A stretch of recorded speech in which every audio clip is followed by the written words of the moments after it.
Père Ndofène ñu nar a waxtaanee wàllum retraité ci Sénégal affaire décisionnaire yi daal ak mbirum professeur contractuel. nga jàpp ne thématique bu ñu war a mën a waxtaanee la. Effectivement monsieur Diagne. Ndiaye monsieur Ndiaye moom de sama fan jabar la lay jox sàkk ba léegi ñaar yëpp baax na voilà moo tax Babacar kontaan rek. non ba bàyyi ko ci jaañ bi rek. mu bàyyi jaañ ba bàyyi jaañ bi di jàll rek. ndax Maguette Diagne sama xarit la nag. waaw moo tax it xam nga sa xarit dafa feeñ foofu quoi. dafa feeñ foofu nag jaañ naar. Papa. Effectivement monsieur Ndiaye. Le problème des retraités boo ko campé déjà le retraité. C'est quelqu'un qui a travaillé jusqu'à un certain âge alors ñu mu daal di toog est-ce que maintenant c'est un repos mérité ou un supplice c'est là où le problème se pose la grande interrogation parce que il faut aussi scinder les retraités en deux il y a les retraités parce que moi je parle de l'administration il y a des retraités du FNR le Fonds national de retraite et les retraités de l'IPRES boo ko xoolee foofu nag il y a une très grande différence sur le plan du traitement bu fekkente ni yow FNR nga il y a des augmentations yoo xam ni bi ngay nekk en activité sur le bulletin de pension mais da nga koy gis augmentation telle comme ay IRD bon bi ma maîtriser parce que on a disposé ñun on en avait bénéficié ay indemnité de recherche documentaire et cetera pour la documentation quoi ay 60 000 et cetera boo demoon tey ci le retraité de l'enseignant qui est titulaire qui a été titulaire nekk FNR mais moom yooyu am na ci yoo xam ni dañ koy maintenir ci pension c'est pourquoi la différence est énorme boo nekkee ay IPRES yi yooyu yëpp dañ ko ci defal kay du dem autre chose encore les allocations familiales parce que moi avant d'intégrer l'enseignement j'étais comptable de premier degré à la caisse de sécurité sociale.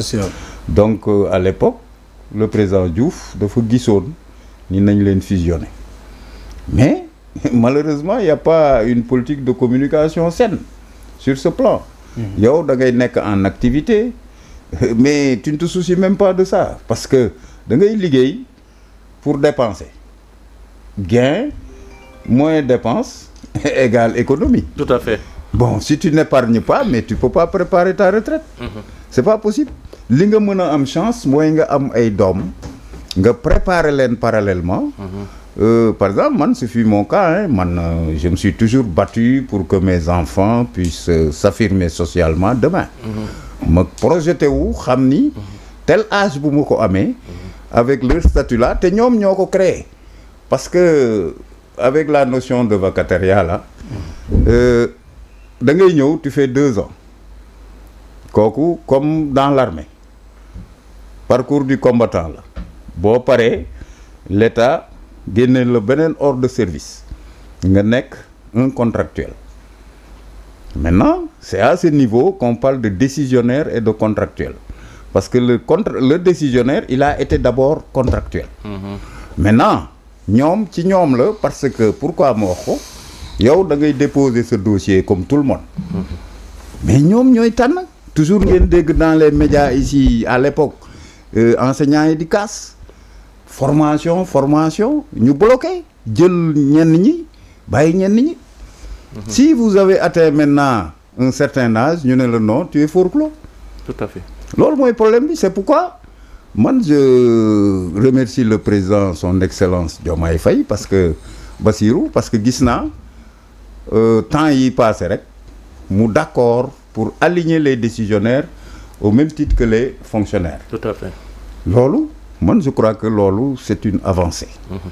Parce que boo xoolee c'est du pareil au même. ñoom ñëpp ils ont rendu de bons et loyaux services à la nation.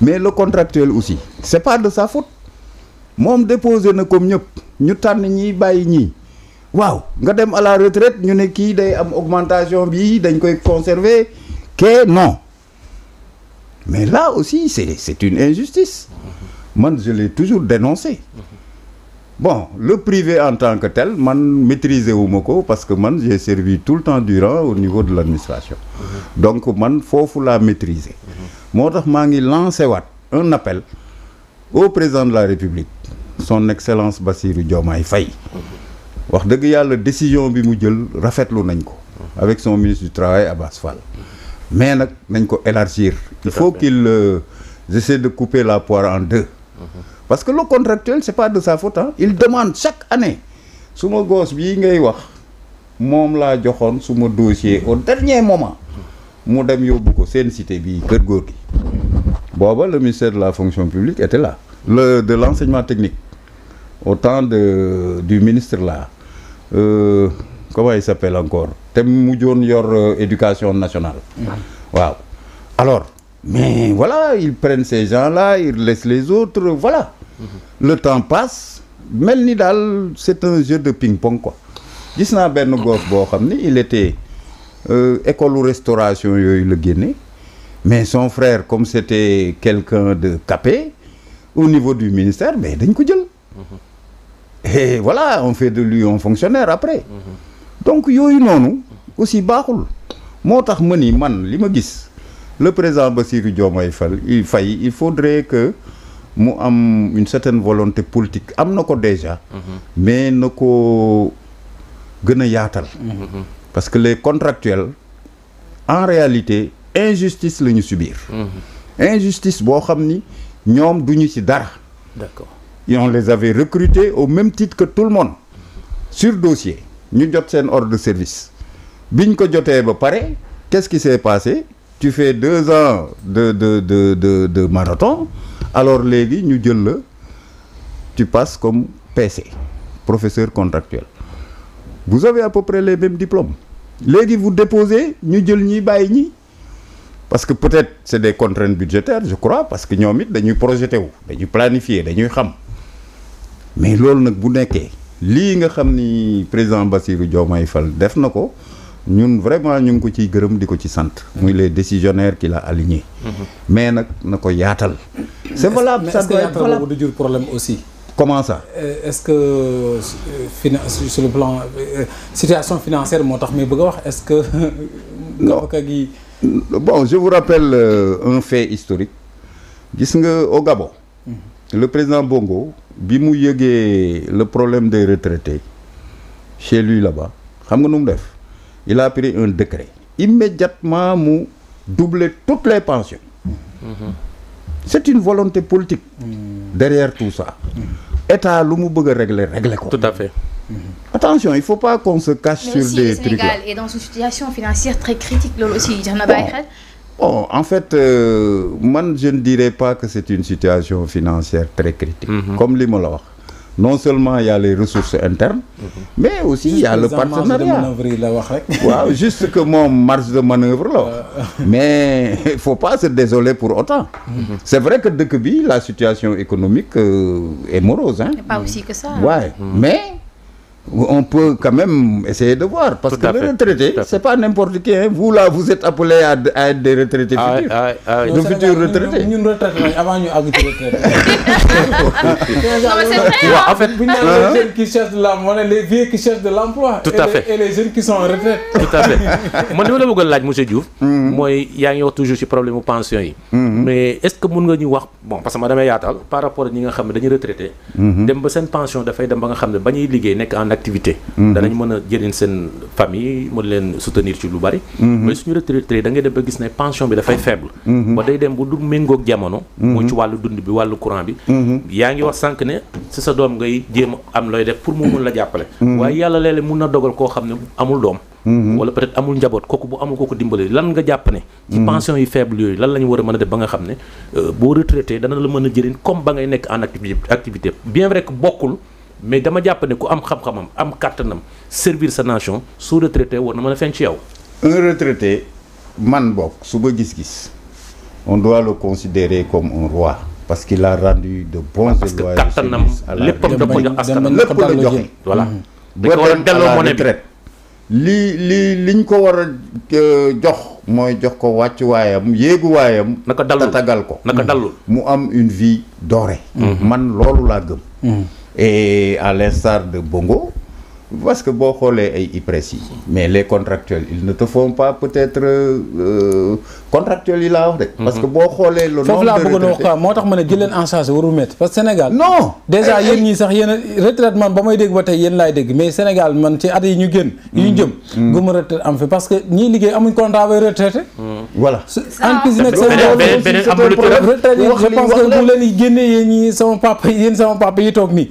ñun suñu genre gi ak génération bi ñu ci bëri ngi liggéey amuñu contrat bay xaar retraite. te beneen am na leen lu ci rax. xam nga loolu c'est am lu ci rax am lu ci rax li ci rax mooy léeg-léeg aussi ngay liggéey fa nga war a verser ki la war a verser du la versel nga dem ba retraité tamit. voilà yooyu tamit beneen problème la. c'est là où j'applaudis les nouveaux temps du pouvoir. loolu tamit problème la. secteur des médias yeeg ak yu bëri nii. rëq ndigg gars yi rek patron yu bëri seen intérêt la ñuy lijjanti. seen bopp donc tout à fait. allez-y. muy dugal day intervenir ci sujet. Vous voulez dire quelque chose? Non, allez-y. Après je vais. Bon, de toute façon, ça ne marche pas comme ça. Hein. Les retraites, c'est des cotisations. mooy cotisation yi tout à fait. Ah oui, c'est des régimes. Bon, c'est très réglementé. Donc, solution bi am dafa war na mën a nekk une solution plutôt globale. Que les fonctionnaires et même les travailleurs de manière générale acceptent de s'asseoir et de parler des retraites. Tout à fait. Il a dit deux régimes. Le régime cadre FNR. Non, FNR. Ouais, FNR, oui. Ak ñun ñi nga xam ne IPRES lañ nekk. D'après moi, les informations que j'ai, ñu nekk FNR, ils gagnent plus que ñun ñu nekk IPRES. Absolument. Et on gagne beaucoup plus que quand on est en actif. 2, 3, voire 4 fois plus que le fonctionnaire. Ngeen dem à la retraite, moom muy gagner plus que toi. Moi, j'ai encore du mal à comprendre. C'est les augmentations là, doyen. Il y a des rubriques là. Nous en activité. On conserve ça au niveau de leur pension. Alors que si c'est au niveau de l'IPRES, yep le ñuy defal. Voilà. Légui yoy yep da lay won rek né il y a des problèmes ci bu ñu ko bëgg dem dans les détails discussion bi sax du mëna complet.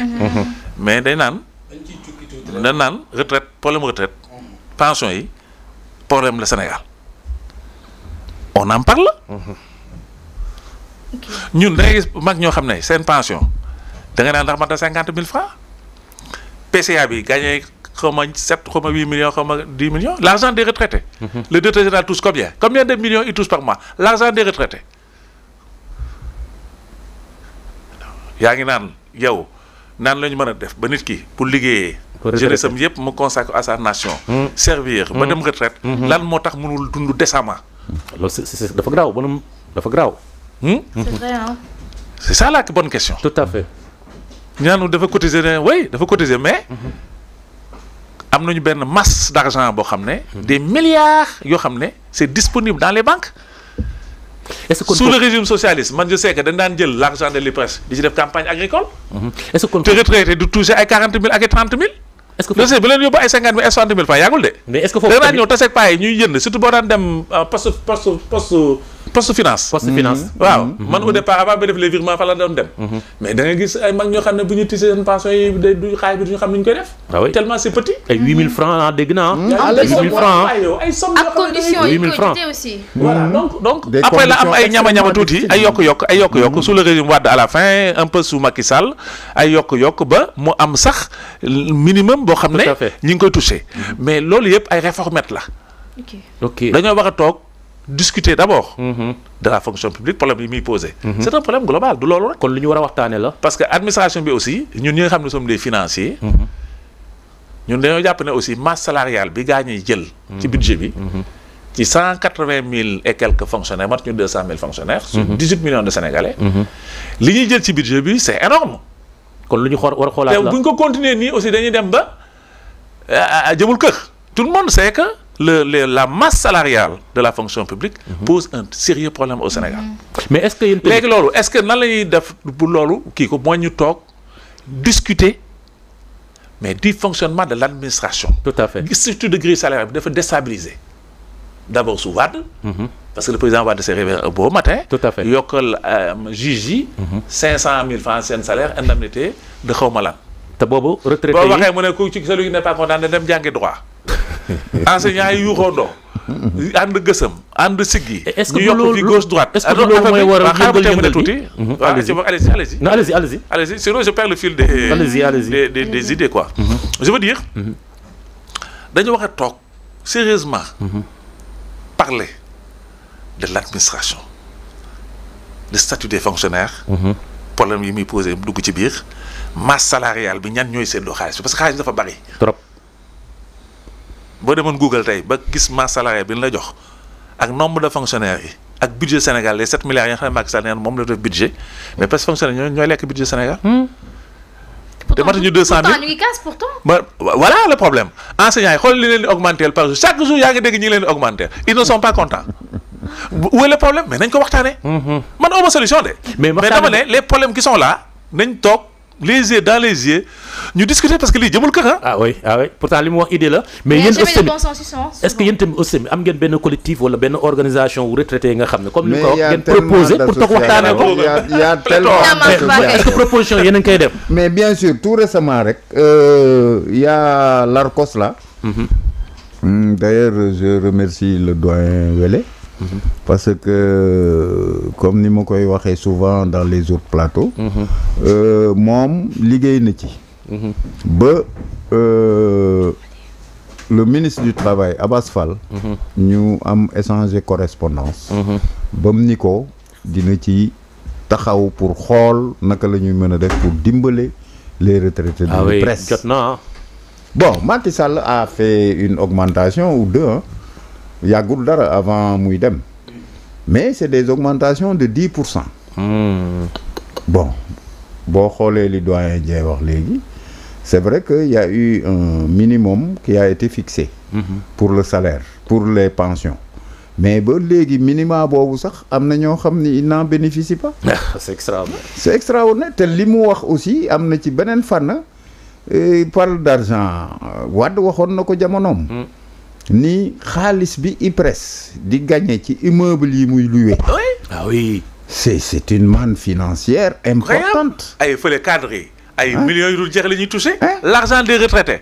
c'est extraordinaire. non PCA bi ay millions yu dul jeex l'argent des retraités. le directeur général l'argent des retraités mais c'est ça qui n'est pas normal. il faut qu'on discute de l'échelle du salaire au Sénégal. il y a beaucoup d'injustice parce que boo xoolaatee bu au-delà de ça mais xoolal on peut yow tu es enseignant man cas bi ma maîtriser man.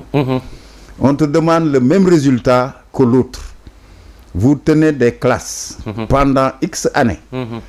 Waaw yow même liggéey bi lañ la laaj ñoom ñoo la recruter vous partez à la retraite moom muy bénéficier wu de ceci. te yow mi ne woon ci terrain bi. waaw amuloo lool. mais c'est incompréhensible. c'est incompréhensible. doy na waar. seen jotaay gën ko yaatal. ndax ponk la boo xam ne bëgg naa ngay ñëw di ñu ci gën a waxtaane parce que aussi dina tax sax ñi nekk dina tax sax ñi nga xamante ne ñuy liggéey ñu gën a mën a bàyyi xibaar. waaw waajal seen bopp. te waajal seen bopp bi tamit dama koy laaj. te aussi monsieur Ndiaye. ñi nga xam ni ñu ngi en activité. Thiaw. nañu fexe di dem di nemmeeku seeni compte au niveau de l'IPRES. ah ok. parce que vivre naa ci benn cas boo xam ni. kooku dafa liggéey ba jeexal. ñëw di seet si yëfam comptam. ñu ne ko versé luñ la dara. mooy li ma la wax sànq est-ce que am na ñuy versé. les gens n'ont pas versé pour le personnel. mais ça c'est illégal c'est-à-dire kooku man. je pense que personnel bi aussi. surtout les syndicats. ñoom man dama jàpp ne aussi ñoo deful seen liggéey ni ñu ko war a defee. parce que man mën ma comprendre sama bulletin de salaire nga di ma dagg. te doo ko versé te kenn mënul lijjanti mënul toppatoo ndax versé nañu wala versé wuñu. man kooku man responsable individuel agent yi la d'abord. ak ñi nga xam ne ñooy encadrer employés. muy les syndicats. c'est une situation illégale. te l'État aussi foofu war na ci bàyyi xel. le ministère de la fonction publique de l'emploi et du travail. doit veiller am cellule boo xam ne dafa def suivi. entreprise yi nga xam ne. dañu am du personnel est-ce que les cotisations sociales sont effectivement versées ou pas. Moi j'ai géré c'est des sociétés, c'est des situations que je verrai. Tout à fait. En tant que directeur. Voilà. Alors moi j'en faisais. Voilà un point, je ne dis même pas un point d'honneur, mais une obligation à chaque fin du mois de veiller à ce que les cotisations sociales soient effectivement versées. donc amul excuse par rapport à ça.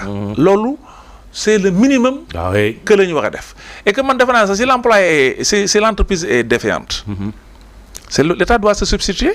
parce que l'État moo négligent.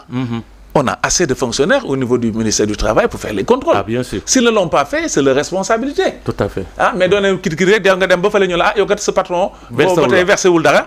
Na ko am moi je connais des retraités qui n'ont pas de pension. bëri na Abdou ñaar rek laa ko bëggoon laaj balaa ñu daaneel. man c'est ñaar yi ma ko bëgg a laaj balaa ñu daaneel mooy benn mu njëkk bi est-ce que di ngeen faral di am ay retard ci wàllu seen pension ak aussi ci wàllu wér-gu-yaram bi di ngeen am taxaw. Bon, en fait foofu aussi je pourrais amener ma pierre à l'édifice parce que xam nga pension yi pour nga jot ci non seulement dafa néew mais pour nga jot ci c'est difficile.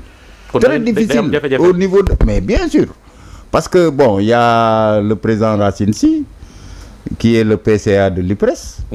moom en son temps je crois il était daf doon inaugurer benn hôpital ou des trucs comme ça dédié aux retraités là à Kaffrine. alors ci la jëlee woon décision wu ñuy fay gars yi à partir du 5. macha allah. moom kooku moom ñu ngi ko ci gërëm di ko ci sant. mais nag à l'IPRES mais nag le problème mooy aussi ba léegi man vraiment ça me paraît un peu maladroit parce que bien que def na effort mais dañ leen war a indi ba le 30 tout le monde comme tout le monde man c'est ce que moo tax moom it maa ngi koy ñaan vraiment mu jàpp ci macha allah ba ñu indiwaat la mu defoon mu indiwaat ba le 30 dina ko dégg incha allah am na solo gërëm nañ ko ci sant nañ ko ci nag parce que à l'époque c'était le 15 macha allah jërëjëf en tout cas sa njàmba dana àgg ci moom ndax xam naa ne ku ñu suivre la mu ñu bàyyi xel di vraiment ku am taxawaay bu am solo bu baax a baax ci wàllum retraité yi parce que li nga ci wax ni ñu bëri ñi ngi ko ci wax donte nag njaw mi ngi des suñuy xambeen liñ naan quelque soit l'allée du cheval il faut toujours cravacher waaw làbbali fos moom dafay am solo day tax mu gën a waa góor daal yàqul góor day yokku njàmbarte luñ ci mënoon it na ko gën a ful mu gën a am solo ndax taxawu ay retraité dafa am solo ndax nit mënu nekk ci également ci benn rendre service sa nation nga koy gis ci yeneen i anam c'est-à-dire que mythe bu mu doonoon ci yow day deñ ndax ma enseignant bi nga daan gis di làqatu am mythe boo ko teg wala avocat kii bi nu mu tëddi wala médecin bi wala keneen ki nga xamante ni service na sa nation boo ko gisaatee da nga war a amaan mbégte ci moom donc loolu dafa am solo ñu ngi lay jaajëfal bu baax doore bi ma lay wax waaw am na solo te kooku noonu dafay nekk loo xam ni doole lay doon pour ñuy liggéey jërëjëf macha allah ñun moom dañ leen di ñaanal bu baax a baax ñun moom xam naa ñun moom yéen ñun moom xam fu ñu jëm ñun ñi nga xamante ni man nag quand je parle pas de moi-même damay def allusion ak samay morom mais jeunes je veux dire que ñi nga xamante ni te ñi ngi dans des boîtes souvent dañ ci jot ay doléances ñi ngi ci jafe-jafe yu metti ñenn ci entreprise yoo xamante ni ay arriérés de salaire yi dul jeex ñu yore leen ko ñenn ñi def nañ ay stage yu 1 an ñenn ñi stage yu 2 ans loo xam ne code du travail bi nangu ko fenn ñenn ñi te boo kaasee ci suba doo xëy boo kaasee suba sa ñoom ñu ko war a kaas mooy syndicat te syndicat boo syndiqué ñu xeex la boo ñu dàq la wala ñu tuxal la ci beneen poste donc réew mi li ñu fi war a jagal moo tax man je suis en phase avec les nouveaux tenants du pouvoir gis nga li ñu war a réguler secteurs yi ñi ci bokk ne coow dem ñi nga xam ne ay patron seen poste lañ seen i kër ñooy yokk seen i soxna di yokk seen i oto di gën a rafet ñi koy liggéey gis ñu seen bopp nañu yokk seen ndigg ba mu saf sàpp ci ñoom ndax ñi ciy liggéey man cee gis seen bopp ndax ay nit lañ comme ñoom gënuñ leen benn yoon buñ dee percal yi leen di ëmb lañ leen di ëmbee gënuñ leen seen ñaq nit ki dañ ne nit ki liggéeyam balaa ñaq bee fendi war naa fay ko liggéeyam dafa la fay ko waaye la muy fay ko dafa war a nekk lu am solo ci moom mais Sénégal salaire dafay amatut ndax li ñu lay fay boo ci fayee sa passeport te passe transport mu jeex waxuma laa nag faj say soxla loolu moo fi nekk y'a une traite négrière bu nekk au Sénégal traite négrière du tubaab yi lañ doon jël suñu maam yóbbu de Sénégalais ci boppam entreprise yi fi nekk ñu ngi def traite négrière ci biir entreprise te loolu dafa war a jeex te ñam ci interpeller les nouveaux tenants du pouvoir ñu dem régi ñëwaat très bien